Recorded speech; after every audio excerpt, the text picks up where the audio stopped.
جو اپنی زندگی میں اپنے مسائل میں اللہ کے کلام کی روشنی میں اپنے مسائل کو حل کرتے ہیں، ان کے حوالے سے رسول اللہ صلی اللہ علیہ وسلم نے جو بہترین جو ہدایتیں، جو بشارتیں، جو خوشخبریاں دی ہے، اگر ہم وہ دیکھیں تو ایک بڑی کتاب کی شکل میں یہ احادیث ہم کو اپنی کتابوں میں جو نظر آتی ہے۔ رسول پاک صلی اللہ علیہ وسلم فرماتے ہیں خیرکم من تعلم القرآن وعلم، تم میں بہترین وہ ہے جو قرآن پاک سیکھے اور اس کو سیکھے۔ کہ جو لوگ اللہ کے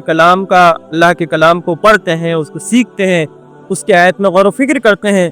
جن کا اوڑھنا بچھونا اللہ کا کلام ہوتا ہے، جو اپنے مسائل کو اللہ کے کلام کی روشنی میں حل کرتے ہیں، ان کے تعلق سے رسول پاک صلی اللہ علیہ وسلم نے بات ارشاد فرمائی ہے کہ تم میں بہترین وہ شخص ہے جو قرآن پڑھتا ہے اور قرآن کو پڑھاتا ہے۔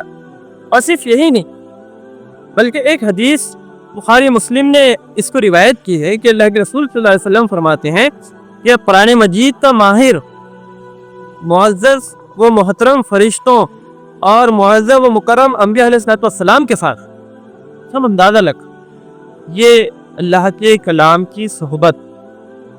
اس کی آیات میں غور و فکر کرنا اور اس کی روشنی کو اپنی زندگی میں انڈیل جانا، اس کے نتیجے میں اخروی زندگی میں جو مرتبہ اور مقام ملنے والا ہے، رسول پاک صلی اللہ علیہ وسلم نے ان الفاظ میں اس کو جو ہے بیان کیا کہ اللہ کے محترم اور معظم فرشتے بھی اور اللہ کے انبیاء رسول بھی، ایسا شخص جو قرآن مجید کا ماہر، جس نے اپنی زندگی کو علوم القرآن کے لیے وقف کر دیا ہے،